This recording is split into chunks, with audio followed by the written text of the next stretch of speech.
আসসালামু আলাইকুম, আমি Mahfuz Alam from Realtek master. Infinix কিন্তু তাদের নতুন নোট সিরিজের ফোন বাংলাদেশে লঞ্চ করলো, যেটা হচ্ছে নোট 11 প্রো। অ্যাকচুয়ালি এই নোট 11 প্রোর মধ্যে কি আছে না আছে টোটাল ডিটেলস নিয়ে আজকের ভিডিওটি। সো ভিডিওটি শুরু করার আগে আপনি যদি আমার এই চ্যানেলের নতুন দর্শক হয়ে থাকেন তাহলে অবশ্যই সেই যে সাবস্ক্রাইব বাটনটা আছে সেটা প্রেস করে দিবেন এবং সাথে যে বেল আইকন আছে সেটা প্রেস করে অল করে দিবেন, তাহলে নতুন কোনো ভিডিও যখন পাবলিশ হবে সবার আগে দেখতে পারবেন। সো চলুন শুরু করি আজকের ভিডিও। এই হচ্ছে Infinix note 11 pro device. Actually আমাদের কাছে বক্স আসেনি, এটা আসলে রিভিউ ইউনিট। আপনার হচ্ছে রিটেল ইউনিটের ক্ষেত্রে বক্স পাবেন, 33 ওয়াটের চার্জার পাবেন এবং হচ্ছে সাথে ক্যাবেলও পাবেন এবং আদার সিস্টেম যেগুলো থাকে আর কি। সো এই হচ্ছে আমাদের কাঙ্ক্ষিত ডিভাইসটি বা মোবাইলটি। আপনি সাইড থেকে দেখতে পাচ্ছেন এখানে হচ্ছিল ভলিউম আপ ডাউন বাটন, দেন হচ্ছিল প্রেসেবল এবং সাইড ফিঙ্গারপ্রিন্ট বাটন বলা যায়। আপনি আসলে ফিঙ্গারপ্রিন্ট সেন্সরও কাজ করবে এবং হচ্ছিল পাওয়ার বাটন হিসেবে আপনি এটাকে কাজ করাতে পারবেন। এছাড়াও নিচের মধ্যে আপনার হচ্ছিল 3.5 হেডফোন জ্যাক, দেন হচ্ছিল মাইক এবং হচ্ছিল টাইপ সি পোর্ট এবং হচ্ছিল আপনার স্পিকার। আর এই পাশের মধ্যে পাচ্ছেন হচ্ছে সিম ট্রে, যার মধ্যে আপনি আসলে দুইটা সিম একসাথে ইউজ করতে পারবেন এবং সাথে হচ্ছিল আপনার মাইক্রো এসডি কার্ড ইউজ করতে পারবেন, যেটা হচ্ছিল 2 TB পর্যন্ত, মানে 2 TB পর্যন্ত আপনি আসলে মাইক্রো এসডি কার্ড লাগাতে পারবেন। আর আমাদের হাতে যে ভেরিয়েন্টটি আছে ফোনটি সেটা হচ্ছিল 8 GB 128 GB ভেরিয়েন্ট, মানে 8 GB র্যাম এবং হচ্ছে 128 GB ভেরিয়েন্টটা। উপরের সাইডটা পুরোটাই ক্লিন, এখানের মধ্যে কিছু নাই, এবং প্লাস্টিক ব্যাক এবং প্লাস্টিক ফ্রেম আর কি। মেন ক্যামেরা হিসেবে পাচ্ছেন হচ্ছিল ট্রিপল ক্যামেরা সেট আপ, মানে ব্যাক সাইডে আপনার হচ্ছিল 64 মেগাপিক্সেলের f1.7 এর ওয়াইড আপনার হচ্ছিল ক্যামেরা একটা, দেন হচ্ছিল 13 মেগাপিক্সেলের আপনার হচ্ছিল 2.5 টেলিফোটো লেন্স এবং হচ্ছিল 2 মেগাপিক্সেল হচ্ছে ডেপথ সেন্সিং ক্যামেরা। এছাড়াও ফ্রন্ট সাইডে পাচ্ছেন হচ্ছে 16 মেগাপিক্সেলের আপনার হচ্ছিল ফ্রন্ট ক্যামেরা। সো এর মাধ্যমে দেখা যাচ্ছে যে মোটামুটি আপনি আসলে ভালো মানের ছবি তুলতে পারবেন যদি লাইটিং কন্ডিশন ভালো থাকে আর কি। এবং এর যে ডিসপ্লে আছে সেটা হচ্ছে 6.95 ইঞ্চের ডিসপ্লে, সো বিশাল ডিসপ্লে। এবং দেখা গেছে যে এটা অলমোস্ট 7 ইঞ্চের কাছাকাছি আপনার হচ্ছে ডিসপ্লে বলা যায়, এবং আইপিএস ডিসপ্লে যেটা হচ্ছে ফুল এইচডি প্লাস ডিসপ্লে।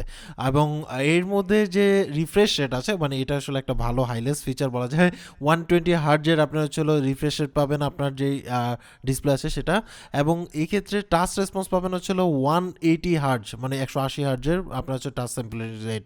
যারা আসলে গেম খেলবেন এবং স্ক্রল করবেন তাদের কাছে অনেক বেশি স্মুথ মনে হবে, এবং আমার কাছে মনে হয় যে অনেক বেশি ফাস্ট আপনি আসলে এটাকে কি বলে চালাতে পারবেন, বা যারা আসলে গেম খেলেন বা যারা আসলে আপনার হচ্ছে স্ক্রল বেশি করেন তাদের জন্য অনেকটা হেল্পফুল হতে পারে, বা চোখের মধ্যে একটু স্মুথনেস আপনি ফিল পাবেন আর কি।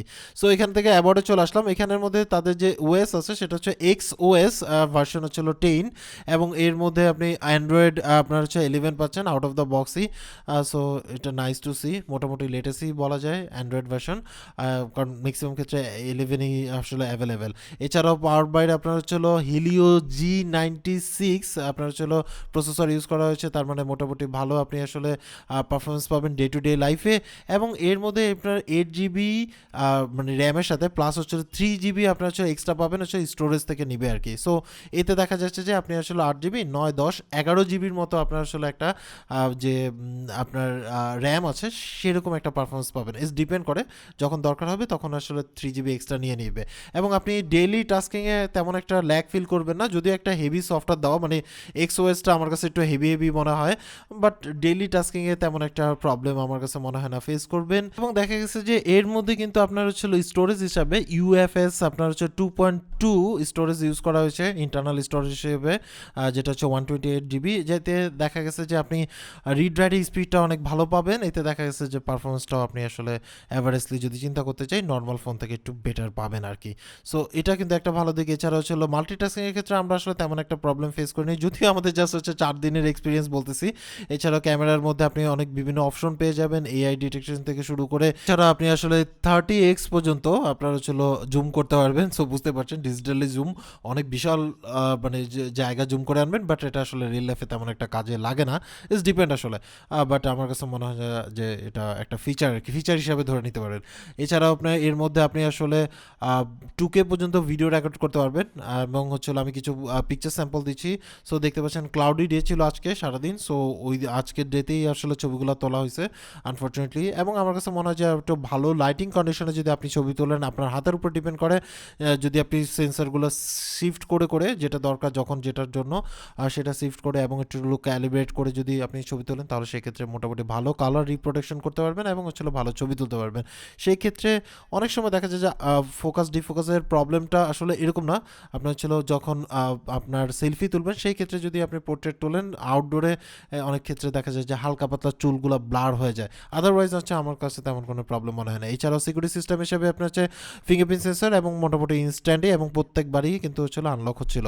সো এছাড়া আপনি আসলে ফেস আনলক ইউজ করতে পারবেন, জাস্ট প্রেস করবেন খুলে যাবে, হাফ সেকেন্ডের মতো টাইম লাগে ডিপেন্ড, এবং হচ্ছিল অন্ধকারে সেটা আসলে তেমন একটা কাজ করে না। সো আর ডিসপ্লে হিসাবে যেহেতু আপনার ফুল এইচডি প্লাস আপনার আলট্রা ফ্লুইড ডিসপ্লে পাচ্ছেন, সো বুঝতেই পারছেন যে আসলে ডিসপ্লে কোয়ালিটি মোটামুটি ভালো বলা যায়। এছাড়া আপনার ছিল ডিটিএস সাপোর্ট পাচ্ছেন, মানে দুই সাইড থেকে কিন্তু আপনার আসলে দুইটা স্পিকার পাচ্ছেন, এতে সাউন্ড কোয়ালিটি আসলেই সুপার বলা যায়। মুভি টুভি দেখার ক্ষেত্রে আপনি আসলে মানে কমপ্লেন করবেন না। এছাড়া আমরা আসলে টুকটাক গেম খেলে দেখেছি, যেহেতু হিলিও এর প্রসেসর ইউজ করা হচ্ছে সেই ক্ষেত্রে তেমন একটা গরম হচ্ছিল না। আমরা কল অফ ডিউটি ট্রাই করেছিলাম, যদিও জাস্ট হচ্ছে 5 days ইউজার এক্সপিরিয়েন্স আপনাদের সাথে শেয়ার করতেছি।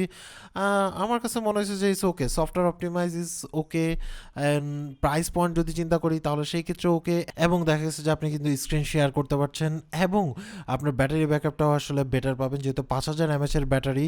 সো সেই ক্ষেত্রে কিন্তু আপনি আসলে নিরাশ হবেন না, এবং ফাস্ট চার্জিং তো আছেই। সো এটা ডিপেন্ড করে আপনার ইউজের উপরে, বাট ব্যাটারি ব্যাকআপটা ভালো যাচ্ছিল। সো এই ছিল টোটাল ডিটেলস এই ইনফিনিক্স নোট 11 প্রোর। অ্যাকচুয়ালি বুঝতেই পারছেন যে এটার মধ্যে কি কি আছে। এক কথায় যদি বলতে যাই, এই ফোনটি আসলে কাদের জন্য? এই ফোনটি আসলে যারা আসলে বাজেট গেমার আছেন তাদের জন্য, এছাড়াও যারা আসলে বেসিক ইউজার আছেন, বেসিক বলতে হচ্ছে আপনি টুকটাক ছবি তোলেন মোটামুটি কোয়ালিটির, মানে মোটামুটি কোয়ালিটির বুঝতেই পারছেন এই প্রাইস রেঞ্জে নর্মালি আসলে মোটামুটি কোয়ালিটিরই ছবি আসে।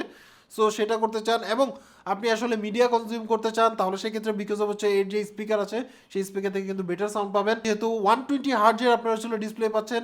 ওভারঅল সবকিছু মিলিয়ে জিলে আমার কাছে মনে হচ্ছে যে একটা পারফেক্ট প্যাকেজ হতে পারে। সো এইবার আসে হচ্ছে এর প্রাইস। এর প্রাইস হচ্ছিল আপনার 21490 টাকা। যখন আমরা আসলে হাতে পেয়েছি তখন এর প্রাইস, এটা আসলে ডে টু ডে চেঞ্জ হতে পারে। ভিডিও ডিসক্রিপশনে লিঙ্ক পেয়ে যাবেন, সেখান থেকে আপডেট প্রাইস জেনে নিতে পারবেন। সো এরপরও কিনবেন না কিনবেন এটা টোটালটা ডিপেন্ড করে হচ্ছে আপনার পছন্দের উপরে, আপনার অ্যাফোর্ডেবিলিটির উপরে, আর প্রাইস ডিপেন্ড করে হচ্ছে ইনফিনিক্সের উপরে। সো আজকে এই পর্যন্ত। অ্যাকচুয়ালি আপনার কাছে এই ডিভাইসটা কেমন লাগছে বা এই স্মার্টফোনটা কেমন লাগছে সেটা অবশ্যই অবশ্যই কমেন্টস করে জানাবেন। সবাই ভালো থাকবেন, আল্লাহ হাফেজ।